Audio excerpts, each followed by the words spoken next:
প্রিয় বন্ধুরা, আসসালামু আলাইকুম। আমি পড়ছিলাম ওয়েস্টার্ন গল্প সংকলন, নাম মরণ ডাক। যে গল্পটা পড়ছিলাম তার নাম বিশ্বাসঘাতক। এখন শুরু করছি বিশ্বাসঘাতকের শেষ অংশ। সারা সকাল খেটে জড়ো করা গরুগুলোর দিকে চেয়ে নীরবে বসে আছে অ্যান। ওর মুখটা চিন্তামগ্ন, বিষণ্ণ দেখাচ্ছে। গরুগুলো নড়তে শুরু করেছে এখন, কিন্তু উঠল না কিড। ওদের সামলানোর যথেষ্ট লোক রয়েছে। একেবারে চুপ হয়ে গেলে শেষে বলল অ্যান, কিছুই বলছো না? কি বলবো? প্রশ্ন করলো জেসি। তুমিই তো শেষ কথা বলে দিলে। ভনিতা করল না মেয়েটা, কোনো ব্যাখ্যাও চাইল না। সে জানে জেসি কি বোঝাতে চেয়েছে। জেসির মনের ভাব সে তার চোখের ভাষা থেকে পড়ে বুঝে নিয়েছে। সে বলল, তুমি তো মাত্র কয়েক ঘন্টা আমাকে দেখেছ। এই কথায় আবার মাটিতে পা রাখার জায়গা পেল জেসি। কত সময় লাগে? এমন কোনো ধরাবাঁধা নিয়ম আছে যে এতদিন, এত ঘন্টা, এত মিনিট না গেলে তোমাকে আমি ভালোবাসতে পারবো না? এর কোনো সময়সীমা কখনো ছিল না, থাকবেও না। ওকে বলল জেসি। কারো কারো ক্ষেত্রে সময় বেশি লাগে, আবার অন্যের ক্ষেত্রে ওটা মুহূর্তে ঘটতে পারে। আমার বেলায় যে মুহূর্তে তুমি বারান্দায় এসে দাঁড়িয়েছিলে তখনই ওটা ঘটেছে। বাকি আর কিছুতে কিছু আসে যায় না। জেসির স্বরটা ঠিক প্রেমিকের স্বরের মতো শোনাচ্ছে না, বরং একটু কর্কশ আর কঠিনই শোনালো। কারণ ওই রকমই বোধ করছে সে। হঠাৎ সবকিছু ওর কাছে দিনের মতো পরিষ্কার হয়ে গেল। যাক, সে অন্তত তোমাকে চুরি করে নেয়নি। মুখ তুলে বড় বড় চোখে অবাক হয়ে চেয়ে অ্যান প্রশ্ন করল, আমাকে চুরি করবে কে? হিউ ফ্যালন, জবাব দিল জেসি। সে আবার কে? ওকে একটু ভীত আর হতবুদ্ধি দেখাচ্ছে। কি বলছো তুমি? বলছি স্কেনারের পার্টনার গিল হার্টম্যানের কথা। আমি যেমন টেক্সাসে এক নাম আর মেক্সিকোতে ক্যাকটাস কিড নামে পরিচিত, সেও তেমনি। ওখানে হিউ ফ্যালন আর এখানে গিল হার্টম্যান। আমার মামাতো ভাই সে। তোমার মামাতো ভাই? এক দৃষ্টে জেসির দিকে তাকিয়ে আছে অ্যান। কি বলছো তুমি? হ্যাঁ, আমার বিশ্বাস ঠিকই। সন্দেহ করেছি আমি। আমি যার কথা বলছি সে বিশাল আকৃতির লোক। সোনালি চুল, চওড়া কাঁধ, চোখগুলো নীল, আর ওর চিবুকের বাম দিকে একটা ছোট ক্ষত চিহ্ন আছে। ভালো ভালো ঘোড়া আর চকমকে জামা কাপড় ব্যবহার করে করে এবং পিস্তলেও যার হাত ভালো। আমি সেই হিউ ফ্যালনের কথাই বলছি। অ্যানের মুখটা একেবারে রক্তশূন্য হয়ে গেছে। তোমার আসল নাম তাহলে কি? জানতে চাইল সে। আমি জেসি হোয়াইট, জবাব দিল কিড। স্কিনার টিন কাপে আমাকেই খুঁজছিল, কিন্তু সে কিভাবে জানলো আমি এখানে যাব, ওখানে যাব? পৃথিবীতে একটা লোকই আছে যে জানতো, এবং সে হচ্ছে হিউ ফ্যালন, যাকে আমি সবচেয়ে আপন বন্ধু বলে জানতাম। আমি বিশ্বাস করি না, বলল সে।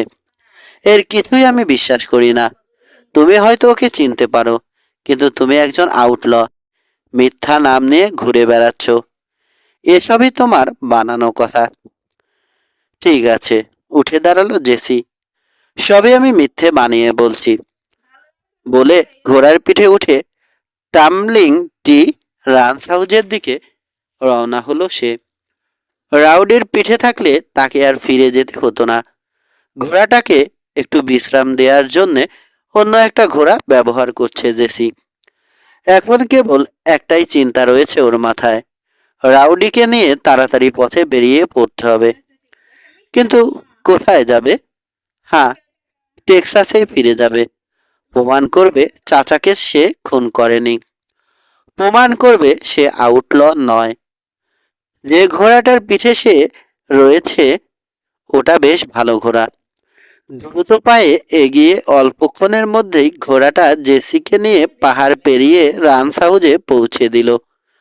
করালের পেছন থেকে এগিয়ে এসে নামলো সে। নেমেই থমকে দাঁড়ালো। সামনেই উঠানের ওপাশে দাঁড়িয়ে আছে স্কিনার, ওর পাশে ফ্যাটি জো। সিঁড়ির উপর দাঁড়িয়ে আছে অলিভার টেবার, ওর মুখটা কালো আর গম্ভীর দেখাচ্ছে।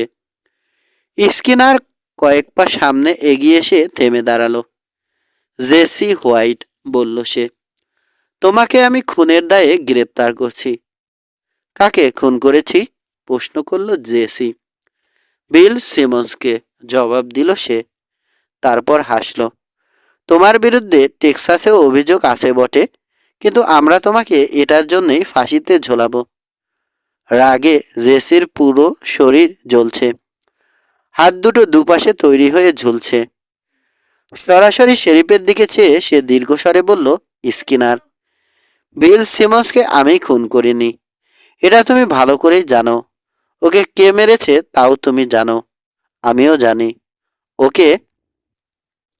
ফ্যাট জোর হাত দ্রুত পিস্তল বের করার জন্য নিচে নামছে।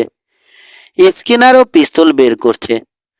চট করে কোনাকুনি এক পা ডান দিকে সরে গিয়ে একসঙ্গে দু হাত চালিয়ে দ্রুত গুলি ছুড়ল জেসি। বেশ দ্রুত। ওর একটা বুলেট শেরিফের হাত থেকে পিস্তলটা ছিটকে বেরিয়ে গেল।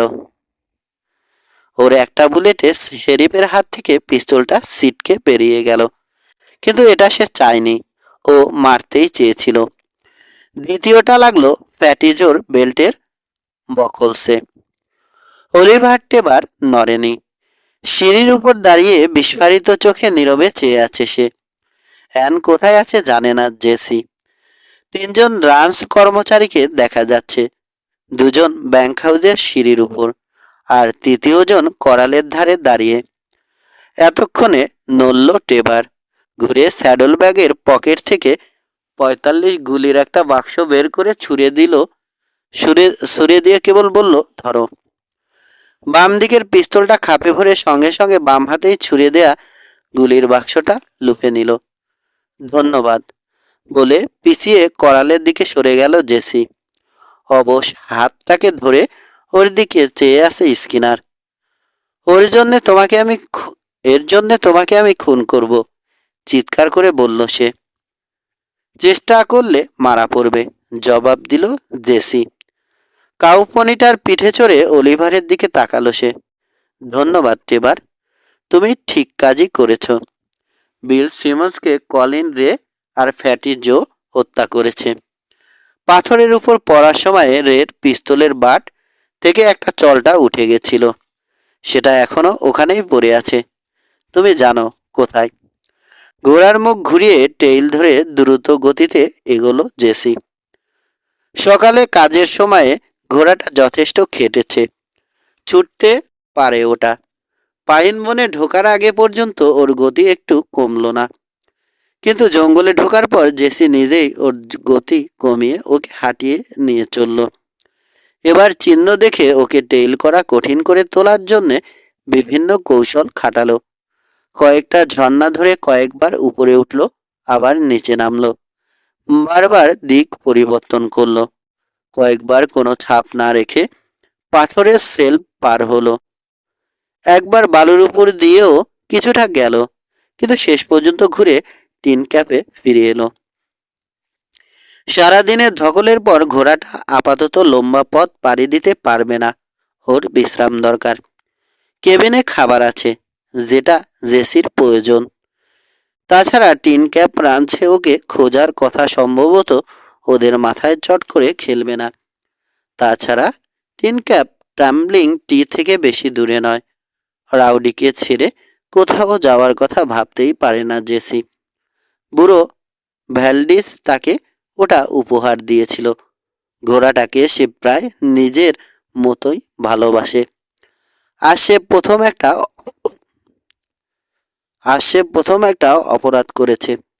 গ্রেপ্তারে বাধা দিয়ে সত্যিকার অর্থে আউটল হয়েছে। কিন্তু যদি প্রমাণ করতে পারে ফ্যাটি আর কলিন্সি বিল সিমন্সকে শেরিফের জ্ঞাতসারে খুন করেছে, তবেই সে ছাড়া পাবে। এটা প্রমাণ করা এখন জেসির জন্য অত্যন্ত জরুরি হয়ে উঠেছে। জেসির দক্ষ শুটিংয়ে যে স্কিনার অবাক হয়েছে তাতে সন্দেহ নেই। হিউ নিশ্চয় ওকে সাবধান করেছিল, কারণ সে জানতো না। আগে বিভিন্ন রকম শুটিং ম্যাচে জেসিকে সবসময় হারিয়েছে হিউ, তাই জেসিকে মোটামুটি ভালো বলেই জানে সে, এর বেশি কিছু নয়। মেক্সিকোতে একা চলতে গিয়ে বাঁচার তাগিদেই ওকে দুটো পিস্তল একসঙ্গে ব্যবহার করা শিখতে হয়েছে। ওখানে দক্ষ পিস্তলবাজের কোনো অভাব নেই, কিন্তু যার কাছে সে বিভিন্ন রকম ড শিখেছে সেই বুড়োর কোনো জুড়ি ছিল না। তবে এর পরেও ওকে ঘন্টার পর ঘন্টা একা নির্জন পাহাড়ে গিয়ে প্র্যাকটিস করে কৌশলগুলো রপ্ত করতে হয়েছে। এখন ওর শুটিং দেখলে ওই বুড়ো অবাক হবে, খুশিও হবে, যোগ্য শিষ্য পেয়েছিল বলে। স্কিনার ওর শুটিংয়ের যে নমুনা দেখেছে তাতে সহজে সামনাসামনি মোকাবেলা করতে সাহস পাবে না। বিকেলের দিকে পাইন বনের ভিতর ক্যাম্প করে যতক্ষণ আলো থাকলো টিন ক্যাপ, রান্স হাউস আর টেইলগুলোর উপর সতর্ক নজর রাখলো জেসি। প্রায় মাঝরাতের দিকে ঘোড়াটাকে কিছু দূরে এনে একটা ঝোপের সঙ্গে বেঁধে ইস্পাত দুটো খুলে স্যাডল হর্নের সঙ্গে ঝুলিয়ে রাখলো। তারপর নিঃশব্দ পায়ে টেইল ধরে রান্স বাড়িটার দিকে এগোলো। বর্তমানে সবকিছু জেসির বিপক্ষে গিয়ে দাঁড়াতে শুরু করেছে। ফ্যাটি জোকে সে মেরে ফেলেছে এবং গ্রেপ্তারে বাধা দিয়েছে শেরিফকে। হিউ ফ্যালন, যাকে সে সবচেয়ে আপন আর বন্ধু বলে জানত, সেই তাকে ফাঁদে ফেলে মারার চেষ্টা করল। অ্যান টেবার, যাকে প্রথম দেখাতেই সে ভালোবেসেছে, সেই মেয়ে তাকে বিশ্বাস করল না। হিউকে ভালোবাসেও। জেসির মনে অনেক ক্ষোভ জমে উঠেছে, কিন্তু ঝড়ের মুখে নতি স্বীকার করে পালিয়ে যাওয়ার পাত্র সে নয়। যখন যাবে নিজের মিথ্যে দুর্নাম ঘুচিয়ে মাথা উঁচু করেই যাবে। সে জানবে, শুধু সে নয়, সারা পৃথিবী জানবে কে তার আঙ্কেল ডনকে হত্যা করেছে। সেটা যতক্ষণ না সম্ভব হচ্ছে ততক্ষণ জেসি সুস্থির হতে পারবে না। সারাদিন রোদের তাপে পুড়ে বৃষ্টিতে ভেজা মাটি আবার শক্ত হয়েছে। সাবধানে পা ফেলে রান্স হাউজের দিকে এগোলো সে। হাতল ঘুরিয়ে চাপ দিতেই দরজাটা নিঃশব্দে খুলে গেল। ভিতরে ঢুকে সময় নষ্ট করল না জেসি। বিল খুন হওয়ার রাতে অলিভার যখন কফি তৈরি করছিল তখনই সে দেখে রেখেছিল কোনটা কোথায় রাখা আছে। কফির বস্তাটার দিকে হাত বাড়ালো সে।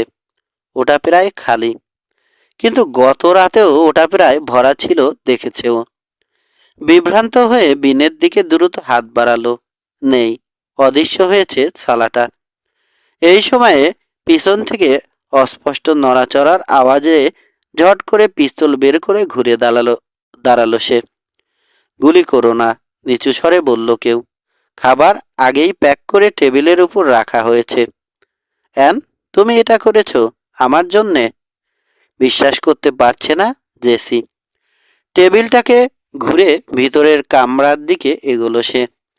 কম্বল ঝোলানো দরজার পাশে দাঁড়িয়ে আছে মেয়েটা। হ্যাঁ, সহজ সরল উত্তর। তোমার জন্যই করেছি। ঠিক করলাম না ভুল করলাম জানি না। হয়তো তোমার সম্পর্কে ওরা যা বলে সেটাই সত্যি। হয়তো তুমি তোমার চাচা আর বুড়ো বিলকে হত্যা করেছ। তুমি তাই মনে করো? না, ইতস্তত করল মেয়েটা। স্কিনারকে আমি চিনি বলেই মনে সন্দেহ জাগছে। জেসি, ওটাই তো তোমার নাম, তাই না? লোকটা শেরিফ হলেও অনেক অপরাধের সঙ্গে জড়িত। গিল হার্টম্যানের একটাই দোষ, সে স্কিনার আর রের মতো লোকজনের সঙ্গে ওঠা বসা করে।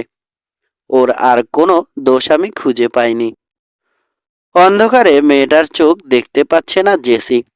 হঠাৎ হাত তুলে আবেগ ভরে অ্যানের বাহুমূল আঁকড়ে ধরল। অ্যান, নরম সুরে বলল সে। আমাকে এখন এখান থেকে বেরিয়ে পড়তে হবে। যেভাবেই হোক আমার নামে রটানো মিথ্যে অপবাদ আমাকে ঘোচাতেই হবে। ঝামেলায় না গিয়ে অপবাদ মাথায় নিয়েই আমি সরে পড়তে পারতাম, কিন্তু তা আমি করব না। তোমার সঙ্গে যদি আর আমার দেখা নাও হয়, আমি চাই না তোমার মনে সন্দেহ থাকুক। আমার জন্যে এত করার পরও আমি আঙ্কেল ডনকে খুন করেছি, এটা লোকে ভাবুক তা আমি সইতে পারবো না। মেয়েটা চুপ করে আছে। ওর দেহের উষ্ণতা হাতের তালুতে অনুভব করছে জেসি। ওকে বুকে টেনে নেয়ার দুর্বার ইচ্ছাটাকে অনেক কষ্টে দমন করল সে। শেষে মেয়েটা বলল, তুমি যা করার দরকার মনে করো তাই করো জেসি। তোমার মনের অবস্থা আমি বেশ বুঝতে পারছি। কিন্তু অ্যান, তুমি যাকে, মানে ধরো শেষ পর্যন্ত যদি দেখি যে এসব খুনের পিছনে আছে, সে তোমারই প্রিয় কেউ, তখন তখন যা হবার তাই হবে জেসি। অন্যায়কে আমি প্রশ্রয় দেব না। আমি জানি কাকে তুমি মনে মনে সন্দেহ করছো, কিন্তু সব জেনেও আমি এসেছি। আমি জানতাম তুমি এখানে আসবে। তোমার ঘোড়াটাকেও আমি নিয়ে এসেছি। আস্তবলের পেছনে লুকিয়ে রেখেছি ওকে। রাউডি, খুশিতে গলার স্বর কিছুটা চড়ে গিয়ে আবার নিচু হলো। ওকে নিয়ে এসেছো? সত্যি ডার্লিং তুমি? ওকে ছাড়া নিজেকে সম্পূর্ণ মনে হয় না আমার। ওই পনিটাও ভালো, চেষ্টার ত্রুটি করে না, কিন্তু রাউডি আলাদা জিনিস। ওর প্রতি তোমার মনোভাব আমি জানতাম। পিছিয়ে গেল অ্যান। এবার তুমি যাও, তোমার ঘোড়া নিয়ে বেরিয়ে পড়ো। Good luck. তুমি যাই করো, যাই ঘটুক, আমার শুভকামনা রইল। 4. হর্সফিস হর্সটিপ ভ্যালি। প্যাক করা খাবার কাঁধে ঝুলিয়ে আস্তবলের পিছনে রাউডির কাছে এসে দাঁড়ালো জেসি। ঘোড়াটা মুখ বাড়িয়ে নাক দিয়ে ওকে একটা ধাক্কা দিয়ে সন্তুষ্ট চিত্রে মাটিতে পা ঠুকলো। নিজের ঘোড়ার পিঠে উঠে অ্যান চোখের আড়াল না হওয়া পর্যন্ত ওখানেই দাঁড়িয়ে রইল সে। তারপর রাউডিকে হাঁটিয়ে নিয়ে এলো ঘোড়াটার কাছে। নিজের জিনটা খুলে রাউডির পিঠে চাপিয়ে পনিটাকে ছেড়ে দিল জেসি। ঘোড়াটা ঠিকই পথ চিনে টামলিং টিতে ফিরে যাবে। অলিভারের কাছে জেসি আগেই শুনেছে কলিন রে ব্রাডস শোর ওদিক থেকে এসেছ। ওখানে যাবার সিদ্ধান্ত নিয়ে ফেলল। সোজা হর্সটিপ ভ্যালিতেই যাব। ওখানে একটা হদিস মিলবে। সকাল হওয়ার জন্যও অপেক্ষা করল না। রাউডি বিশ্রামের পর পথ চলার জন্য তৈরি। রওনা হয়ে গেল সে। ল্যাটিগোতে ঘুরে পাশ কাটিয়ে পশ্চিমে এগোলো।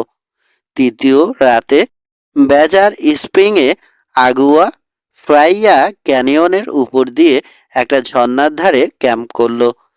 সকালে জলদি একটু নাস্তা খেয়ে বাম্বলবি আর ব্ল্যাক ক্যানিয়ন পেরিয়ে ডেড কাউয়ের দিকে চলল। চূড়াটা পার হয়ে পাহাড়ের ঢাল বেয়ে হর্সটিপ ক্যানিয়নে নেমে এলো। পশ্চিমের লোক পশ্চিমকেই সত্যিই ভালো করে চেনে। তাই ডিমিট কাউন্টি টেক্সাসে থেকেও জেসি জানে রবার্স রুস্ট থেকে শুরু করে ঘোড়াচড়ের টেইলগুলো কিভাবে হোল ইন দ্য ওয়াল হয়ে মেক্সিকোতে পৌঁছেছে। হর্সটিপ ক্যানিয়ন ওরই মাঝপথের একটা স্টেশন। সে যা শুনেছে তাতে জানে যেসব লোক এই পথে চলাফেরা করে তারা সবাই কঠিন প্রকৃতির। বিপদের গন্ধ কোথায় তা আগে থেকেই টের পায় রাউডি।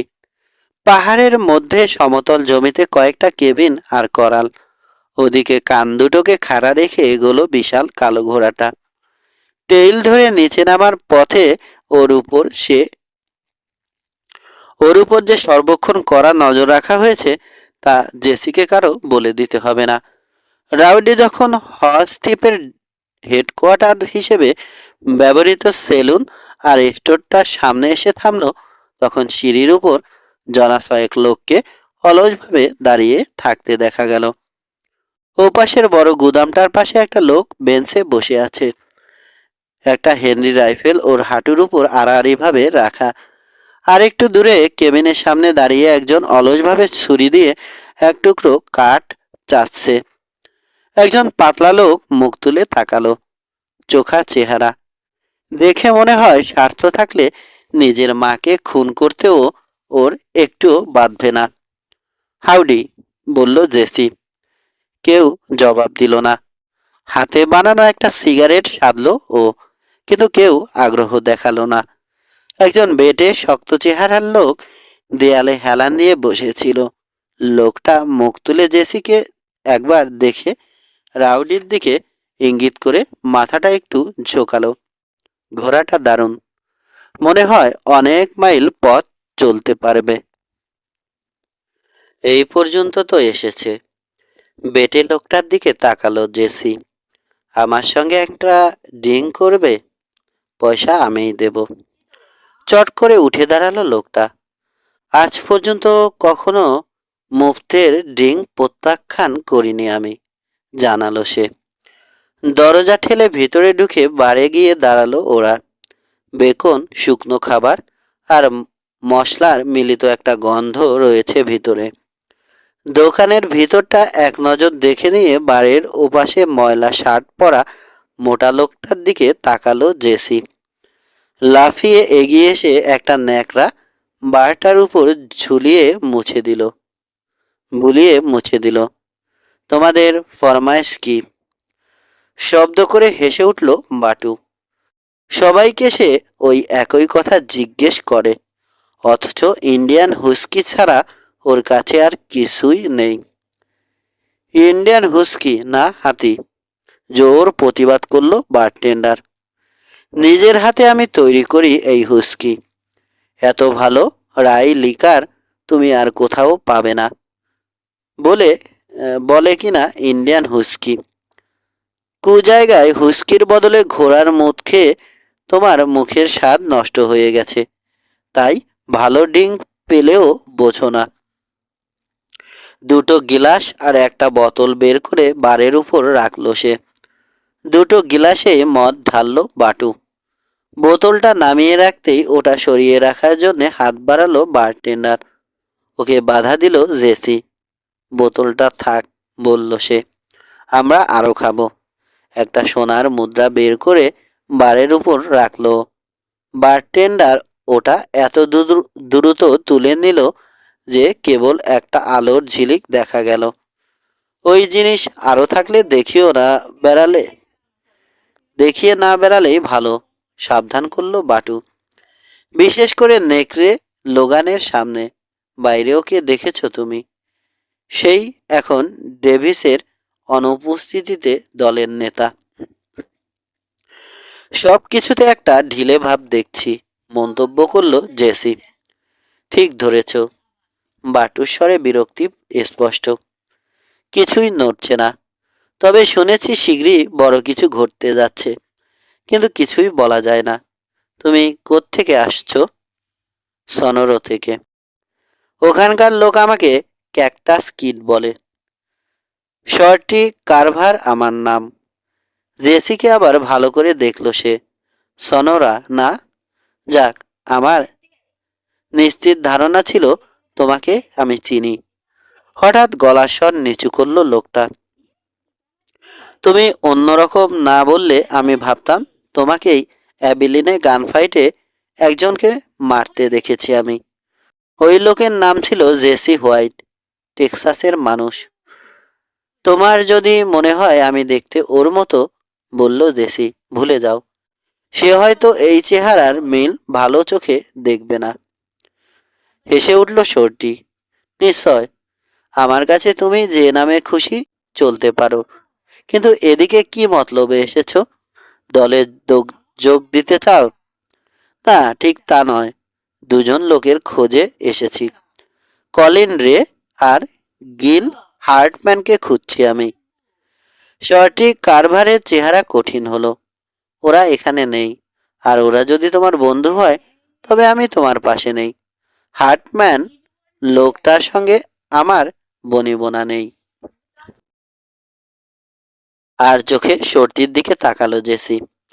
তাহলে সে এখানে এসেছিল? এসেছিল মানে? জেসির দিকে ঘুরে তাকালো শর্টি। গতকালই এখান থেকে ঘুরে গেছে। কি? জেসির গলার চড়া সুরে কয়েকজন ওর দিকে ফিরে চাইল। গলার স্বর নামিয়ে সে বলল, তুমি বলছো গতকাল? নিশ্চয়, গতকাল ভোরে এসেছিল। ডেভিসের সঙ্গে অনেকক্ষণ ধরে গোপনে আলাপ করলো। পরে ডেভিস স্কাল ভ্যালিতে গেল। হার্টম্যান কোথায় গেছে তা আমার জানা নেই। উবে গেছে সে। কয়েক মিনিট কোনো কথা বলল না জেসি। দ্রুত ভাবছে সে। হিউ যদি এদিকে কোথাও থাকে, তার মানে চরম একটা মোকাবেলার সময় হয়ে এসেছে। কিন্তু এখন পর্যন্ত বিশেষ কোনো তথ্যই সে সংগ্রহ করতে পারেনি। হিউ ফ্যালন যে হর্স থিপ ক্যানিয়নের আউটলদের কাছে পরিচিত, এটা তার পক্ষে যাবে, কিন্তু এর উপর ভিত্তি করে বেশি দূর এগোনো যাবে না। ওই কয়েক মিনিটে অনেক চিন্তা খেলে গেল ওর মাথায়। ছেলেবেলায় হিউ এর রাজ থেকে উধাও হওয়া এবং নগদ টাকা আর রূপায় মোড়া জিন নিয়ে ফিরে আসা। এখন সে বুঝতে পারছে টাকাটা কোত্থেকে এসেছিল। আঙ্কেল ডন কি ব্যাপারটা বুঝতে পেরেছিল? বুদ্ধিমান লোক ছিল তার আঙ্কেল। অনেক টেইল ঘুরে যথেষ্ট অভিজ্ঞতা তার ছিল। হয়তো দুয়ে দুয়ে চার মিলিয়ে হিউকে জিজ্ঞাসাবাদ করেছিল, হিউই কি তার আঙ্কেলকে মেরেছে? ভাবতেই খারাপ লাগছে ওর। কিন্তু ঘটনা প্রবাহ যে খাতে বইছে, তাতে এটাও একটা সম্ভাবনা বটে। আঙ্কেল ডনের সঙ্গে ঝগড়া করে জেসি দেশ ছেড়ে চলে গিয়েছিল। তাকে খুন করে দোষটা জেসির ঘাড়ে চাপানোর চেয়ে সহজ আর কি হতে পারে? হয়তো সে বিশ্বাস করেছিল জেসি সত্যিই মেক্সিকোতে মারা গেছে। এটা ঠিক। কারো সঙ্গে দেখা করার সুযোগ না দিয়েই জেসিকে আরিজোনায় পাঠাতে সক্ষম হয়েছিল হিউ। বাদুর ডানা দরজা ঠেলে ভিতরে ঢুকলো নেকড়ে লোগান। আর চোখে জেসির দিকে তাকিয়ে বারের কাছে এগিয়ে এসে একটা ড্রিঙ্কের অর্ডার দিল সে। বিপদের গন্ধ পাচ্ছে জেসি। বুঝতে পারছে একটা উদ্দেশ্য নিয়ে লোকটা ভিতরে এসেছে। ড্রিঙ্ক নিয়ে জেসির দিকে ফিরল লোগান। এখানে অপরিচিত লোকজনের আসা আমরা পছন্দ করি না, বলল সে। কি জন্য এসেছো বলো, তারপর কেটে পড়ো। সময় নিয়ে ধীরে ওর দিকে ফিরল জেসি। শুরু থেকেই লোকটাকে তার পছন্দ হয়নি। ওর উদ্যত ব্যবহারে মনে মনে রেগে উঠেছে সে। বিপদ এড়িয়ে যাবার চেষ্টা করলো না। দরকার পড়লে পিস্তল ব্যবহার করার জন্য প্রস্তুত হলো। লোগান, কঠিন ঠান্ডা স্বরে বলল সে, তোমার সঙ্গে দেখা করার জন্যে আমি এখানে আসিনি। তোমার নামও কখনো শুনিনি। তোমার নিজের এলাকায় হয়তো তুমি বিরাট কেউ হতে পারো, কিন্তু আমি যেখান থেকে আসছি সেখানে তুমি চুনোপুঁটি। লোগানের মুখের রং কিঞ্চিত গাঢ় হলো। ওর চোখে এর হলুদ আলোটা এখন আরো স্পষ্ট হয়ে উঠল। একটু ঘুরল সে, কিন্তু ওকে সময় না দিয়ে জেসি বলে উঠল, আমাকে ধাপ্পা দেওয়ার চেষ্টা করো না লোগান, কারণ সেগুলো ধোপে টিকবে না। আমার সঙ্গে কঠিন কথা বললে পিস্তলের ভাষায় কথা হবে, আর পিস্তল বের করার চেষ্টা করলে বেঘরে প্রাণ হারাবে। খাপ থেকে পিস্তল বের করারও সময় তুমি পাবে না। শর্টি কারভার বেগতিক দেখে জেসির পাশ থেকে সরে দাঁড়িয়েছিল। কেউ কিছু করার আগেই সে মুখ খুলল। ও গিল হার্টম্যান আর কলিন রের সঙ্গে দেখা করতে এখানে এসেছে। লোগানকে সাবধান করলো শর্টি। ওরাই ওকে আসতে বলেছিল। কি? ওই কথা লোগানের রাগে আগুনে পানি ঢেলে দিল। তুমি কিভাবে জানলে? আমি ওকে বলেছি, জবাব দিল জেসি। সন্দিগ্ধ চোখে জেসিকে ভালো করে যাচাই করে দেখলো লোকটা। ওকে দেখেই বোঝা যায় লোকটা স্বভাবতই নিজ প্রকৃতির। অযথা ঝামেলা পাকাতে পছন্দ করে। তুমি হার্টম্যানকে কিভাবে চেনো? জানতে চাইল সে। টেক্সাস থেকে। ওখানে ওর নাম হিউ ফ্যালন, শান্ত স্বরে জবাব দিল জেসি। আর কলিন রের সঙ্গে সনোরায় পরিচয়। রে কখনো বর্ডার পেরিয়েছে কি না জানে না জেসি, কিন্তু ঘোড়া চুরির ব্যবসায় টিকে থাকতে হলে ওখানে ওকে যেতেই হবে। এটা বুঝতেই ঝুঁকি নিয়ে কথাটা বলল সে। ও হচ্ছে ক্যাকটাস কিড, জানালো কারভার। ওর নাম কখনো শুনিনি। পাল্টা অপমান করার সুযোগটা ছাড়ল না লোগান। আমি শুনেছি, কালো গোপওয়ালা পাতলা গড়নের একটা লোক বলে উঠল, এলবি ডিককে এই লোকই মেরেছে। ওই নাম শুনে লোগানের চোখ দুটো সতর্ক হলো। ভয়ানক লোক ছিল ডিক। সনোরায় জেসিওকে মারার আগে 15 জন পিস্তলবাজকে হত্যা করে বেশ নাম করেছিল সে। ওটা এমন কিছু না, শান্ত স্বরে বলল জেসি। আমি গিল হার্টম্যানের সঙ্গে কথা বলতে চাই। তাহলে তোমাকে অপেক্ষা করতে হবে, অসন্তোষের সঙ্গে বলল লোগান। বর্তমানে সে এখানে উপস্থিত নেই। এতক্ষণে লোকগুলো সবাই যেন একটু আশ্বস্ত হলো। শর্টি বারে ফিরে গিলাসে মদ ঢেলে নিল। নিচু স্বরে জেসিকে সাবধান করলো সে। তোমার একটু সাবধান হওয়া দরকার এখন। নেকড়ে লোগানকে কেউ কখনো এমন অপদস্থ করেনি। সে এখন সাবধান হয়ে গেছে। সুযোগ বুঝে সবল মারবে। লোকটা র্যাটল চেনেকের চেয়েও খারাপ। ড্রিঙ্কটা গলায় ঢাললো শর্টি। আরও একটা কথা বলে চলল সে। আমার আরও কিছু কথা স্মরণে আসছে এখন। ওই জেসি হোয়াইট লোকটা যে অ্যাবিলিনে গানফাইটে জিতেছিল, সে টেক্সাসে XY রাঞ্চের দলনেতা হয়ে কাজ করছিল এবং ওই রাঞ্চটাই এখন আমরা ব্যবহার করতে যাচ্ছি। ব্যবহার করতে যাচ্ছ মানে? চট করে মুখ তুলে জেসির দিকে তীক্ষ্ণ চোখে তাকালো কারভার। তাহলে তুমি এর ভিতরকার খবর কিছুই জানো না? না? নীরব নীরবে নিজের গিলাসটা দিয়ে বারের উপর কয়েকটা বৃত্ত আঁকালো সে।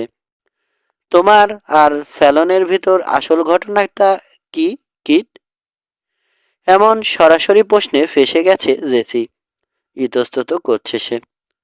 শর্টি আগে বলেছিল ফ্যালনকে ওর পছন্দ নয়।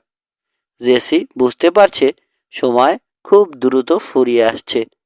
এখানে একজন বন্ধু পেলে কাজে আসতে পারে, কিন্তু একজন শত্রু বাড়লে তাতে ক্ষতিই বেশি। ফ্যালন আমার মামাতো ভাই, নিচু স্বরে ওর কাছে স্বীকার করল সে। আমার বিশ্বাস আমি যখন মেক্সিকোতে, তখন আমার চাচাকে সে খুন করে দোষটা আমার ঘাড়ে চাপিয়েছে। এরপরে সে বন্ধু সেজে আমাকে অ্যারিজোনায় পাঠিয়ে স্কিনারকে পিছনে লাগিয়েছিল আমাকে খুন করার জন্যে। সংক্ষেপে পুরো ব্যাপারটা কয়েক কথায় নিচু স্বরে ওকে জানালো জেসি। আমাকে সব বলে ভালোই করেছ, বলল শর্টি। এখানে তোমার নামে কোনো ওয়ান্টেড পোস্টার নেই, সুতরাং তুমি ঠিকই ধরেছ, স্কিনার তোমাকে মারতেই চেয়েছিল। পোস্টার নেই তুমি কিভাবে জানো? হাসল সে। তারপর আরো নিচু স্বরে জানালো, আমি জানি, কারণ আমি ক্যাটল অ্যাসোসিয়েশনের একজন ডিটেকটিভ। আমি খুব বড় আকারের একটা গরু আর ঘোড়া চুরির মতলব ফাঁস করার চেষ্টায় এখানে এসেছি। দুজনে একত্রে বাইরে বেরিয়ে এলো। ওর কাছ থেকে জেসি যা শুনল তাতে অনেকগুলো প্রশ্নের জবাব সে একসঙ্গে পেয়ে গেল। অনেক বছর ধরে রবার্স রুস্ট আর হোল ইন দ্য ওয়াল থেকে চোরাই মাল পুরনো হর্সথিপ টেইল ধরে মেক্সিকোতে পাচার করা হচ্ছে। হর্সথিপ ভ্যালি মাঝপথের একটা স্টেশন, কিন্তু ইদানিং বড় রকম চুরির কথা শোনা যাচ্ছে। ঘোড়াচোর দলের একজন প্যান হ্যান্ডেলের একটা রাঞ্চের মালিক হয়েছে। XY রাঞ্চের সঙ্গেও ওদের যোগাযোগ আছে বলে খবর পাওয়া গেছে। এসবের পিছনে কে আছে জানো? প্রশ্ন করল জেসি। হ্যাঁ জানি, একটা সিগারেট ধরালো শর্টি। তোমার মামাতো ভাই হিউ ফ্যালনি দেশের সবচেয়ে বড় চোরের দলটাকে বুদ্ধি যোগাচ্ছে। শর্টি, এখান থেকে গোপনে বেরোতে পারবে তুমি? পারবো।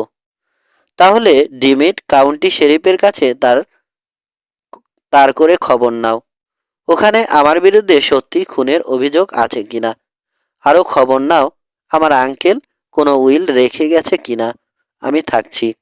হিউয়ের সঙ্গে আমার কিছু কথা আছে।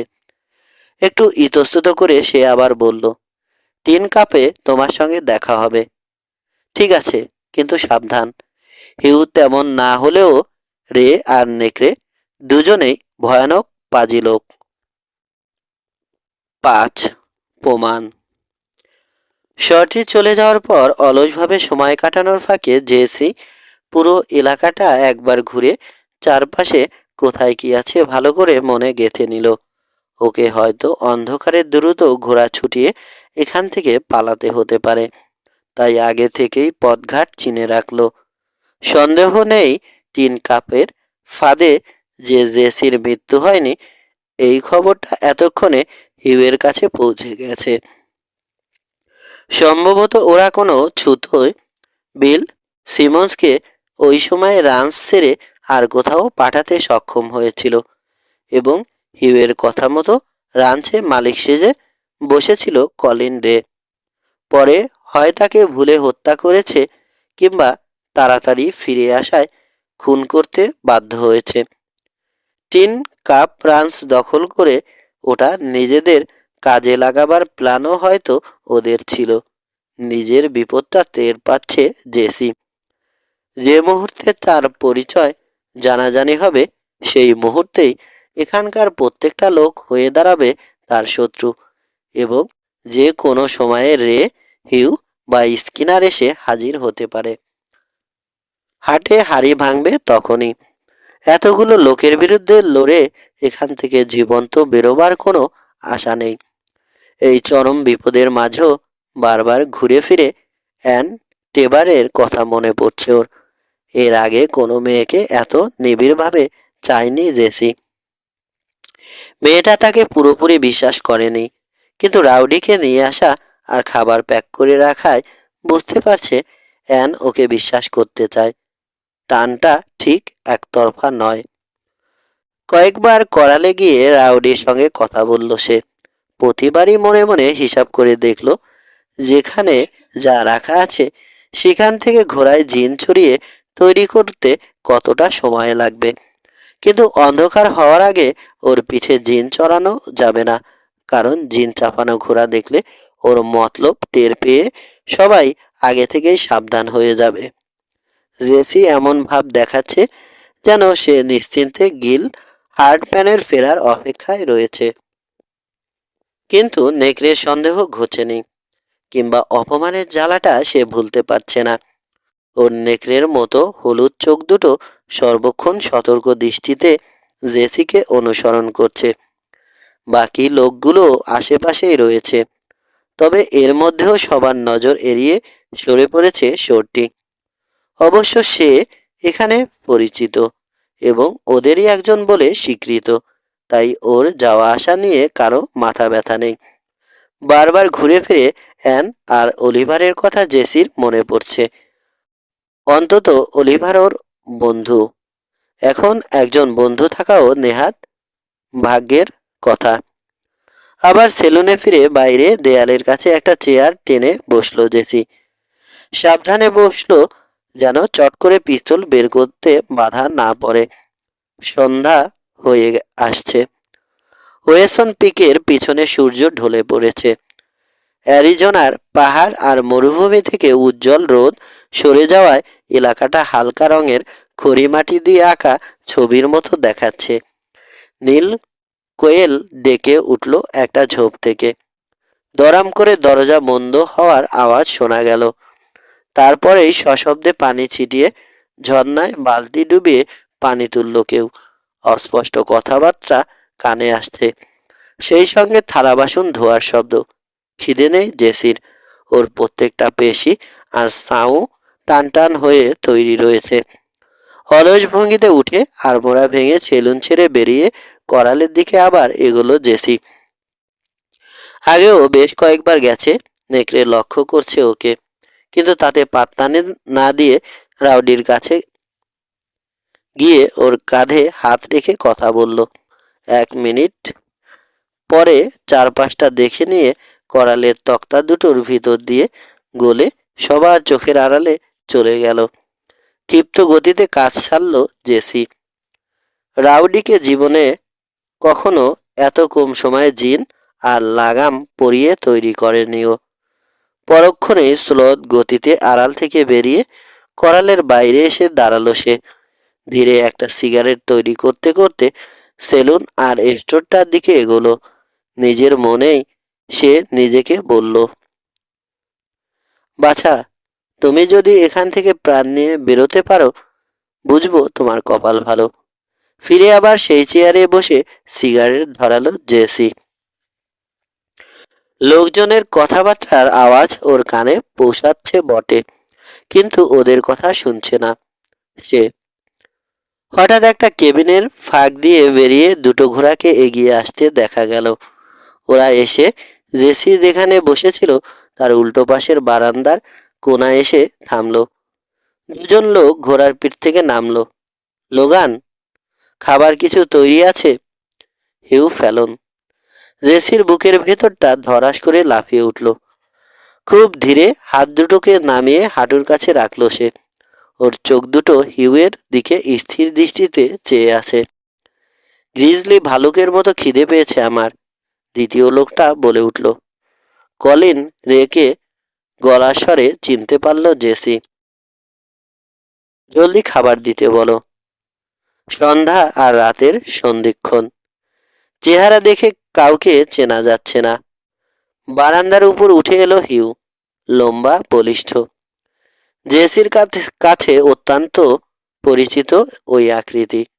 ওকে আউটল বা শত্রু বলে ভাবতে জেসির খারাপ লাগছে। স্কুলের দিনগুলোর কথা মনে পড়ছে, তখন যখন দুজনে একসঙ্গে স্কুল পালিয়ে শিকার করতে বা মাছ ধরতে যেত। ঠিক সেই সময়ে মুখ ফিরিয়ে সোজা জেসির দিকে তাকালো হিউ।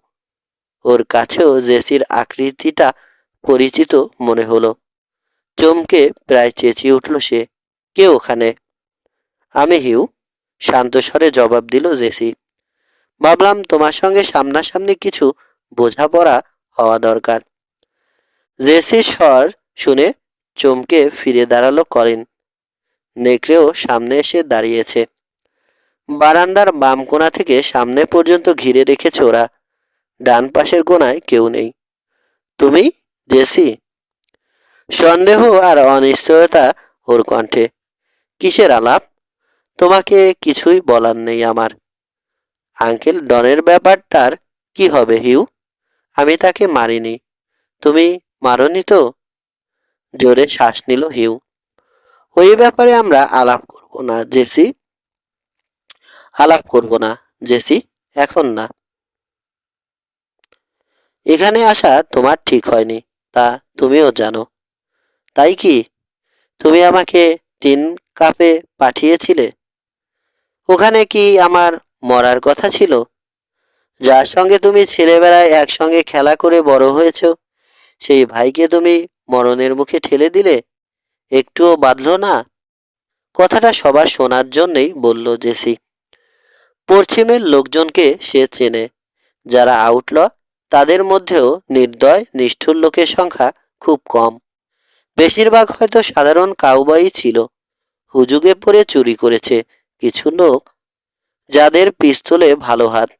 তারা হয়তো রাগের মাথায় বা নেশাগ্রস্ত অবস্থায় কাউকে হঠাৎ খুন করে ফেলে ফেরারি হয়েছে। ওদের মধ্যে সত্যিকার খারাপ লোকও যে নেই তা নয়, কিন্তু কথাটা সে বাকি লোকের সহানুভূতি পাওয়ার আশাতেই বলল। হিউ ওর কথার কোনো জবাব দিল না দেখে সে বলে চলল, ওরা ভুল করে একজন নিরীহ রানচারকে খুন করে ফেলেছে হিউ। এখন আমি ব্যাপারটা তলিয়ে দেখা শুরু করেছি। নতুন নতুন প্রশ্ন জাগছে আমার মনে। আঙ্কেল ডন কোনো উইল রেখে গেছে কিনা, টেক্সাসে সত্যি আমাকে খুনের দায়ে কেউ খুঁজছে কিনা, এবং তোমার সম্পর্কেও আমি কৌতূহলী হয়ে উঠছি। বেশি কৌতূহল তোমার, মনস্থির করে ফেলেছে হিউ। কিন্তু ওর স্বরে যেন একটু অনুতাপের আভাস। মেক্সিকো থেকে ফিরে আসাটাই তোমার উচিত হয়নি। ওখানেই ভালো ছিলে। এখন তুমি এমন জায়গায় এসে পৌঁছেছো যেখানে তুমি থই পাবে না। তুমি যাদের সঙ্গে খেলায় নেমেছো তারা তোমার থেকে অনেক বড়, অনেক উঁচু স্তরের খেলোয়াড়। তাই নাকি? হেসে উঠল জেসি। কিন্তু আনন্দ নেই ওর হাসিতে। না, তা নয় হিউ। আমার সম্পর্কে তোমার মনে ছোটবেলার সেই কিড ব্রাদার ছবিটাই রয়ে গেছে। তুমি জানো না, বাড়ি ছেড়ে বেরিয়ে কত জায়গা ঘুরেছি, আর এমন সব লোকের মোকাবেলা করেছি যাদের নাম শুনলেও তোমার গা কাটা দিয়ে উঠবে। ও ঠিকই বলেছে বস। সেই কালো গোপলা লোকটাই আবার কথা বলেছে। এই লোকটাই ক্যাকটাস কিড। এলবি ডিক আর তার দলটাকে এই লোকই নিশ্চিহ্ন করেছে। কেউ বাঁচেনি। তাহলে আমার সেই কিড ব্রাদার বড় হয়েছে। হিউয়ের স্বরে একটু সেলেসের আভাস। ভালোই হলো। তোমাকে রক্ষা করার দায়িত্ব আর আমার কাঁধে রইল না। এখনো তোমার সুযোগ আছে হিউ, শান্ত স্বরে বলল জেসি। তুমি এখনই এসব ছেড়ে ভালো হয়ে যাও। বিল সিমন্সের খুনিদের আইনের হাতে তুলে দিয়ে এই চক্রান্তে তোমার হাত ছিল। স্বীকার করলে দেশ ছেড়ে চলে যাওয়ার সুযোগ তোমাকে আমি দেব। হাজার হোক, তুমি আমার ভাই। তোমার মাথা খারাপ হয়েছে? সত্যি রেগেছে হিউ। তুমি সুযোগ দিচ্ছ আমাকে? তাহলে তুমি আমার প্রস্তাব প্রত্যাখ্যান করছো? কলিন রে আর নেকড়ে দুজনেই অস্থির হয়ে উঠেছে। এত কথা ওদের সহ্য হচ্ছে না। একা একটা লোক ওদেরই আস্থানায় এসে হুমকির সুরে কথা বলে চলেছে। এতটা অপমান অসহ্য। তুমি বোকা।